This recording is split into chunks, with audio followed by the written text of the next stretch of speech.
Radhe Krishna. Hope करती हूँ आप सब लोग अच्छे होंगे। चलिए, कल हमने डिस्कस किया था कि गीता क्या है। गीता हमारा कर्तव्य है जो हमें बताती है कि क्या हमें करना चाहिए, क्या हमारे करने लायक है और क्या हमारे करने लायक नहीं है।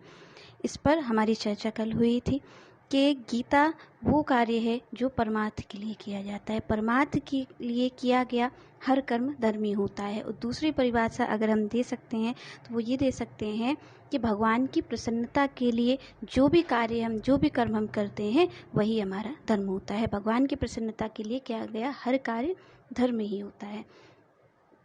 इसके बाद हम सेकंड क्वेश्चन पे आते हैं कि गीता क्यों कही गई। आखिर गीता कही गई तो इसके पीछे कोई रीजन होगा, क्यों कहा आखिर भगवान ने गीता को, क्या ज़रूरत थी जो गीता को कहना पड़ गया।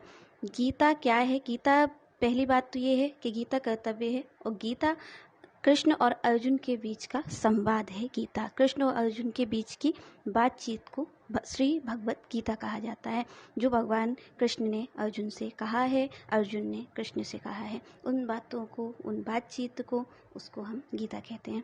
तो दूसरी बात ये है कि गीता क्यों कही गई है। गीता कहने का सबसे पहला रीजन था कि गीता अर्जुन का विषाद मिटाने के लिए की गई। अर्जुन को जो मोह हो गया था, अर्जुन जो डिप्रेशन में हो गए थे, उसको दूर करने के लिए भगवान ने गीता का प्रारंभ किया था। युद्ध जो हो रहा था, युद्ध अर्जुन और दुर्योधन के बीच हो रहा था। आप सबको पता ही होगा कि बहुत बड़ा युद्ध हुआ था महाभारत का, जो अर्जुन और दुर्योधन के बीच हुआ था। पांडवों ने, कौरवों ने आपस में युद्ध किया था और उसकी सारी बातें आपको पता ही होंगी कि क्यों हुआ था। पर यहाँ मेन बात है कि भगवान ने गीता क्यों कही है। तो यहाँ पर गीता कहने का मेन रीजन ये है कि जब अर्जुन ने भगवान से कहा कि भगवान आप जाइए और हमारे रथ को सेनाओं के बीच में ले जाइए और हमें ये देखना है कि हमारा युद्ध किससे होने वाला है। कभी कोई लड़ाई होती है तो सबसे पहले हम ये देखते हैं कि हमारे युद्ध के लिए कौन आ रहा है, कौन नहीं आ रहा है, कौन हमसे लड़ने वाला है, कौन हमारे सपोर्ट में खड़ा है। ये सारी चीज़ें हम देखते ही हैं वैसे भी। तो फिर अर्जुन को भी यही हुआ कि पहले हमें ये देखना चाहिए कि हमसे युद्ध के लिए कौन कौन खड़ा है। तो अर्जुन ने भगवान से कहा कि श्री भगवान आप जाइए और हमारे युद्ध हमें देखना है कि कौन युद्ध के लिए खड़ा हुआ है, इसके लिए आप हमारे रथ को बीच सेना में ले जाइए।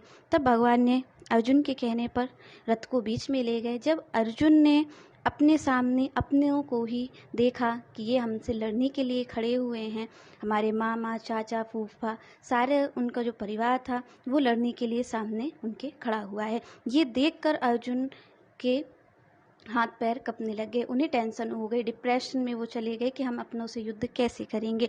बात यहाँ पर सही और गलत की नहीं थी, पर यहाँ पर बात थी कि अपने खड़े हैं, अपनों से युद्ध करना आसान नहीं होता। आज हम भी उसी चीज़ से जूझ रहे हैं कि अगर हमारे अपने ही हमसे लड़ने के लिए खड़े हो जाते हैं तो हमें भी विषाद हो जाता है, हमें भी डिप्रेशन हो जाता है, हम भी उसी के शिकार हो जाते हैं। तो इस वजह से भगवान ने जब ये देखा कि अर्जुन उनसे लड़ने के लिए, जब वो कह रहे थे कि हम उनको देखेंगे सामने और हम उनसे युद्ध करेंगे, कौन कौन आया है, अर्जुन युद्ध के लिए तैयार थे। जब उन्होंने अपनों को देखा तो उनको विषाद हो गया, उनके हाथ पैर कँपने लग गए, मुख सूखने लग गया। ये देखकर भगवान ने कि अर्जुन ये युद्ध को कैसे कर पाएंगे, तब भगवान ने उन्हें गीता का उपदेश दिया। तब उन्होंने गीता का वहाँ से प्रारंभ किया। गीता कहने का मेन रीज़न ये था कि भगवान अर्जुन को मोह से ग्रस्त देखना नहीं चाहते थे। वो चाहते थे कि अर्जुन ईमानदारी से अपने कर्तव्य को निभाए, जिसकी बात मैंने आपसे पहले की थी कि गीता कर्तव्य है। गीता कर्तव्य इसलिए है कि भगवान भी ये कह रहे थे कि वहाँ पर जो कर्तव्य है अर्जुन का, वो कर्तव्य अर्जुन को पूरी तरीके करना चाहिए। इसलिए भगवान ने वहाँ पर गीता का उपदेश दिया, ये बताया अर्जुन को कि यहाँ पर सही क्या है, गलत क्या है, सारी चीज़ें उन्होंने गीता में बताई। तो गीता मेन इसलिए कही गई, मेन रीज़न इसका ये है कि भगवान ने गीता, अब आप ये सोचिए कि जो अर्जुन युद्ध लड़ने के लिए आए थे, जिनके साथ श्री भगवान खड़े हैं, क्या उन्हें विषाद हो सकता है, क्या उन्हें मोह हो सकता है देख करके? अगर मोह उन्हें होता तो फिर वो मोह तो उन्हें पहले ही हो जाता, क्योंकि वो जानते थे उनका युद्ध किससे होने वाला है, उन्हें अच्छे से पता था। श्री भगवान उनके साथ थे, भगवान चाहते तो पहले से ही उन्हें तैयार करके ला सकते थे, पर भगवान ने ऐसा नहीं किया। भगवान ने उनको सामने किया कि जो भी चीज़ थी वो उनके सामने थी। उन्होंने कहा कि हमें देखना है जाकर के युद्ध के लिए कौन खड़ा है, तो श्री भगवान वहाँ ले गए। पर ये गीता अर्जुन के लिए तो कही ही गई है। अर्जुन को तो वैसे मोह नहीं हो सकता, जिसके साथ भगवान हो उसको मोह तो हो ही नहीं सकता है, पर अगर हुआ भी तो ये गीता अर्जुन के लिए भी कही गई है, ये गीता हमारे लिए भी कही गई है, क्योंकि गीता हम सब के लिए है, क्योंकि हम भी उसी चीज़ से जूझ रहे, हमारे अपने गलत होते हैं, वो गलत होने के बाद भी हम उनसे सही बात नहीं कह पाते। क्यों? क्योंकि फिर हमें भी पता है कि परिणाम युद्ध ही होगा। अगर हम उनसे सही बात की चर्चा करेंगे, ये कहेंगे कि आप सही हैं या गलत हैं। दुर्योधन को अच्छे से पता था कि दुर्योधन गलत है, क्योंकि उससे 5 गांव तक भगवान भी उसको समझाने गए थे दुर्योधन को कि आप 5 गांव ही दे दीजिए, पर दुर्योधन ने उसे भी देने से मना कर दिया था, क्योंकि दुर्योधन को पता था कि हम क्या कर रहे हैं। उसके लिए धर्म यही था, उसका अधर्म ही उसके लिए कर्तव्य था, उसको जो ठीक लगता था उसने उसी कार्य को किया था। तो इसलिए, पर अर्जुन जानते थे, अर्जुन ने कोई उनको दिक्कत नहीं थी, उन्होंने वनवास भी कर लिया, सब चीज़ उन्होंने कर ली। उसके बाद भी जब वो उस चीज़ में भी पूरा करके आ गए, उसके बाद भी उन्होंने 5 गांव मांगे, भगवान समझाने जाते हैं दुर्योधन को, पर वो नहीं मानते, क्योंकि उनके लिए अधर्म ही धर्म था।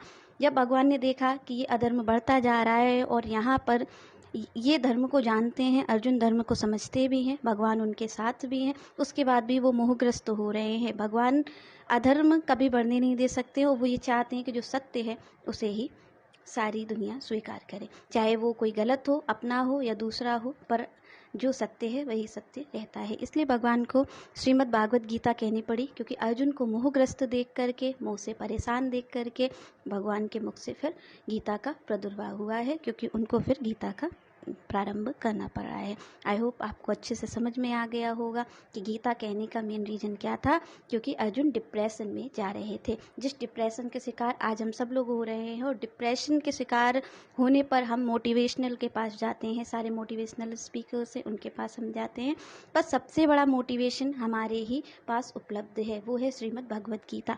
आप कभी भी डिप्रेशन में हो, आपको सारे उत्तर श्रीमद् भागवत गीता से मिल जाएंगे, क्योंकि श्री भगवान सबसे बड़े मोटिवेशनल स्पीकर हैं। उन्होंने मोटिवेशन अर्जुन को एक रणभूमि में दिया है, कोई एकांत में नहीं दिया, कोई जंगल में जा करके मोटिवेशन नहीं दिया, कोई घर में नहीं दिया, रणभूमि के अंदर मोटिवेशन दिया है, जिससे कि सारी दुनिया जान सके कि हमें कैसे जीवन का निर्वाह करना है। आई होप आपको अच्छे से समझ में आ गया होगा।